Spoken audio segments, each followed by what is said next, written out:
Doctor صاحب I think یہ جو سینٹینس ہے نا جو آپ نے بولا تھا کہ اللہ سنبھال لے گا، بالکل ultimately you have to leave everything to اللہ. اور قرآن مجید میں بھی اللہ ایون نبی صلی اللہ علیہ وسلم کہتے ہیں نا کہ تم مشورہ کرو لیکن اس کے بعد اللہ پہ توکل کرو اور چھوڑ دو، اللہ تعالیٰ اس کو سنبھال لے گا. آئی تھنک جب ہمیں یہ بلیف ہو گیا نا کہ کائنات کا نظام چلانے والا اللہ ہے، لوگوں کے دلوں کا کنٹرول اللہ کی دو انگلیوں کے درمیان ہے، یہ حدیث میں آتا ہے، ہر چیز ایٹم بھی موو نہیں کر سکتا اللہ کی اجازت کے بغیر.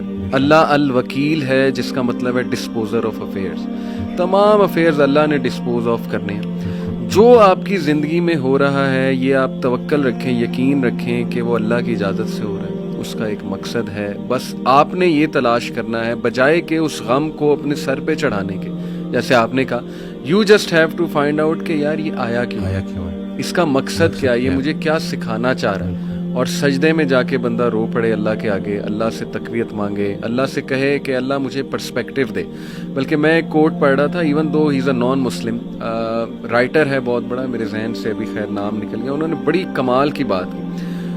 انہوں نے کہا oh my lord make me brave and مجھے ایسی سکت دے کہ میں اپنے غم سے وہ ریزن ڈھونڈ سکوں کہ یہ آیا کیوں ہے. سبحان اللہ. یعنی ایون دو از اے نان مسلم لیکن یہ کہ اتنی اس میں عقل ہے کہ وہ یہ دعا کر رہا ہے. تو یہی بات ہے کہ وزڈم فائنڈ آؤٹ کرو کہ یہ کیوں آیا ہے.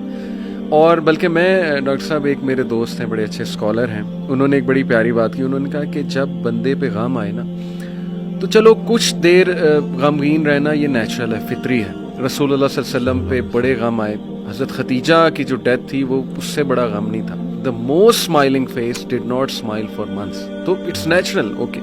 لیکن وہ رک نہیں گئے، ایسا نہیں تھا کہ وہ آئسولیشن میں چلے گئے، یا ایسا نہیں تھا کہ سارے کام ٹھپ ہو گئے. کیونکہ میرے دوست نے کہا کہ دیکھو جب ہم ٹھپ ہو جاتے ہیں نا یہ پیسو شکوہ ہے اللہ سے. اتنی تو ہمت نہیں زبانی رب سے شکایت کریں، لیکن یہ کہ ہم ٹھپ ہو کے دکھاتے ہیں کہ جی بس میں تو راضی نہیں آپ کی رضا میں، انڈائریکٹلی تو ہم یہی کہہ رہے ہیں. انہوں نے کہا جو لوگ غم میں کھڑے ہو جاتے ہیں نا ان کا دل نہیں کر رہا صبح اٹھنے کا، بستر پہ پڑے رہتے ہیں. آئی ایم شیور آپ بھی ایسی کنڈیشن سے گزرے ہیں کہ اٹھنے کا دل ہی نہیں کرتا، ہمت ہی نہیں کہ جی بندے کا دل کرتا ہے میں سویا رہوں، ریالٹی میں آؤں ہی نہ، مطلب ریالٹی سو بیڈ. لیکن اس وقت جو اٹھ جاتا ہے نا یقین کریں، جو ہمت پکڑتا ہے اللہ کا نام لیتا ہے، آئی تھنک یہ اللہ کو وہ یہ میسج دے رہا ہے کہ اللہ میں راضی ہوں، بالکل. بس اب آپ چلائیں اور مجھے. صبر بھی، بلکہ میرے پاس پیشنٹ آئے تو میں ان کی میں نے کہا آپ نے صبر کرنا ہے، تو کہتے کر رہا ہوں نا. میں نے کہا کہ صبر تو ایسے کرنا ہے کہ دوسرا بندہ اپنی پریشانی بھول جائے.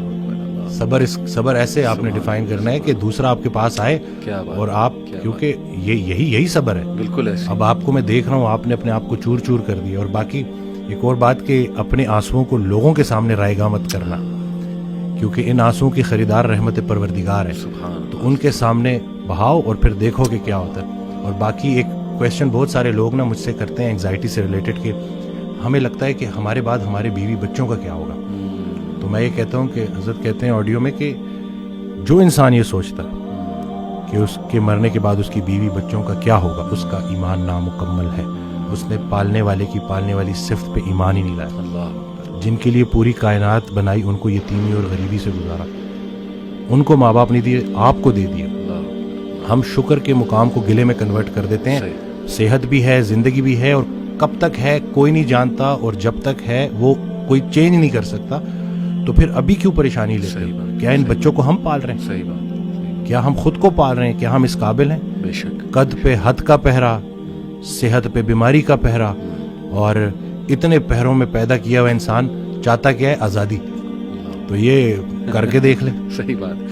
ڈاکٹر صاحب جسٹ ٹو وائنڈ اپ، کیونکہ ہمارا یوتھ کے ریلیٹڈ کام ہے، تو آپ نے کل میری آپ سے بات ہو رہی تھی، آپ نے ایک بڑی آئی اوپننگ بات کی. آپ نے کہا کہ ہم نہ ہی مینٹلی، نہ ہی فزیکلی، نہ ہی اسپرچولی اپنی یوتھ پہ کام کر رہے ہیں، اور ہم ایک بہت کمزور جنریشن چھوڑ کر جا رہے ہیں. تو what is your message for the youth in particular?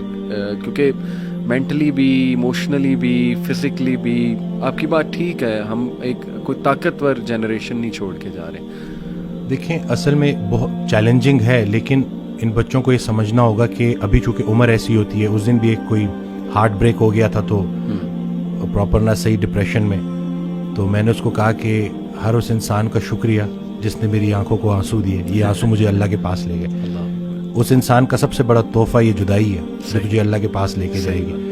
لوگ کیا کرتے ہیں, یہ جو غیر اسلامی تعلقات, اسی طرح سے غیر شرعی چیزیں, یقین جانیں آپ جتنی مرضی دیکھ لیں سکون نہیں ملے گا آپ کو.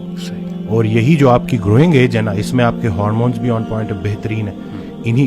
اسی عمر میں آپ نے سپورٹس میں انڈلج ہونا ہے, آپ نے پراپر طریقے سے ڈائٹ کا خیال رکھنا ہے, اور سب سے بڑھ کر یہی لرننگ ایج ہے, اس میں آپ نے سیکھنا ہے. اور جیسے جیسے آپ ایک قدم بڑھائیں گے اللہ کئی گنا زیادہ آپ کے قریب آتا جائے گا. اور یہ ٹرائیڈ اینڈ ٹیسٹڈ چیزیں, مجھے یہ بچپن میں سکھایا گیا تھا کہ صرف شہرت, دولت اور یہی چیزیں ہوں گی تو بس یہی سب کچھ ہے, کیونکہ ہم ادھر ادھر ہی دیکھ رہے ہوتے ہیں. لیکن سب کچھ ہوتے ہوئے بھی انتہائی بڑا خلا تھا جو پورا نہیں ہو رہا تھا. تو ہم تو چلیں, وہ کہتے ہیں اگر سیدھی طریقے سے اللہ کے راستے پہ نہیں آتے تو اللہ گھما کے لے کے آئے گا. تو ہمیں تو بہت سی چیزوں سے آپ نہیں گزریں گے انشاءاللہ ان چیزوں سے. آپ کے پاس یوٹیوب پہ کانٹینٹ موجود ہے جو خالصتاً اللہ کی رضا کے لیے لوگ بنا رہے ہیں. ہمارا جو وقت تھا, دور تھا, اس میں ٹھیک ہے ہمیں شاید اس طرح سے توجہ نہیں دی گئی, لیکن اب آپ کے پاس آپشنز ہیں اور آپ پراپر طریقے سے جو صحیح, دیکھیں دنیا چلی گئی تو چلی گئی, دین چلا گیا تو پیچھے کیا رہ گیا. تو میں کہتا ہوں کہ دنیاوی تعلیم میں جتنا عبور حاصل کر سکتے ہیں کریں, لیکن اللہ کو بیچ میں رکھنا ہے. صحیح بات. اور دوسرا یہ کہ فائدہ بخش ہونا ہے لوگوں کے لیے, کہ آپ کی ذات سے لوگوں کو نفع ہو. صحیح بات. تو یہ انشاءاللہ اگلی جب جنریشن ہمیں ریپلیس کرے گی تو وہ ہم کوشش کریں گے جی انشاءاللہ. اللہ کے قریب ہونے سے آپ کو مینٹل اسٹرینتھ ملے گی, پرسپیکٹیو ملے گی. جتنے بھی عظیم کام ہیں وہ غیر عظیم زمانوں میں ہی ہوئے ہیں. غیر عظیم جہالت کے معاشرے کے ساتھ اللہ دو کام کرتا ہے, یا عذاب بھیجتا ہے یا رحمت للعالمین کو بھیجتا ہے. تو رسول اللہ صلی اللہ علیہ وسلم ہمارے دلوں میں ہے, تو جن کے دلوں میں رسول پاک صلی اللہ علیہ وسلم کی عملی محبت ہے, اللہ ان پہ عذاب نہیں بھیجتا. تو نیگیٹو نہ سوچا کرے, پتہ نہیں ملک کا کیا ہوگا, نہ یہ چیزیں آپ نے بگاڑی ہیں, صحیح بات, نہ آپ یہ ٹھیک کر سکتے ہیں, اللہ ہی ٹھیک کرے گا. لیکن آپ خود کو تو ٹھیک کر سکتے ہیں نا. زبردست. جس نے اپنے آپ کو پہچانا اس نے اپنے رب کو پہچانا. تو اپنے آپ سے آپ آشنائی حاصل کر لیں اور دیکھ لیں کہ آپ کا انٹرسٹ کیا ہے. بالکل صحیح. جو بھی کام کریں انٹرسٹ سے کریں, اور اس میں حصہ لوگوں کا رکھ دیں کہ لوگوں کے کام آئیں آپ, تو باقی انشاءاللہ کامیابی ہے. امیزنگ سر, بہت شکریہ, بہت اچھا لگا. may اللہ بلیس یو. اللہ تعالیٰ آپ کو بلانے کے لیے شکریہ. کہ نہیں, اٹس این آنر. اللہ آپ کو مزید ترقیوں سے نوازے, اللہ تعالیٰ برکت دے آپ کو لائف میں, اور دنیا آخرت دونوں کی بہترین چیزیں دیں انشاءاللہ. ول کیپ ان مائنڈ انشاءاللہ. جزاک اللہ. السلام. Thank you.